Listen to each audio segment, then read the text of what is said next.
Vitamin C, இரும்பு சத்து, magnesium, நார்ச்சத்து, கால்சியம், பொட்டாசியம், பீட்டா கரோட்டின். சர்க்கரை வள்ளி கிழங்கின் மருத்துவ குணங்கள். நோய் எதிர்ப்பு சக்தி அதிகரிக்கிறது. இந்த கிழங்கில் நிறைந்துள்ள பீட்டா கரோட்டின் சத்தானது நம் உடலின் ஆக்சிஜன் ஏற்றத்துக்கு உதவுகிறது. மற்றும் ஒரு சர்க்கரை வள்ளி கிழங்கில் நாம் அன்றாடம் உட்கொள்ள வேண்டிய விட்டமின் ஏ, விட்டமின் சி மற்றும் விட்டமின் இ ஆகிய சத்துக்களின் பாதி அளவை கொண்டுள்ளது. எனவே இந்த கிழங்கு நமக்கு நோய் எதிர்ப்பு சக்தியை அதிகரித்து பல்வேறு நோய்களில் இருந்து நம்மை பாதுகாக்கிறது. வயிற்று புண்களை நீக்குகிறது.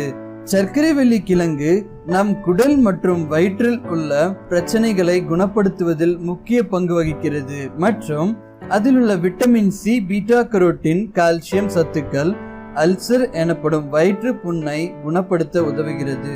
மலச்சிக்கலில் இருந்து விடுவிக்கிறது.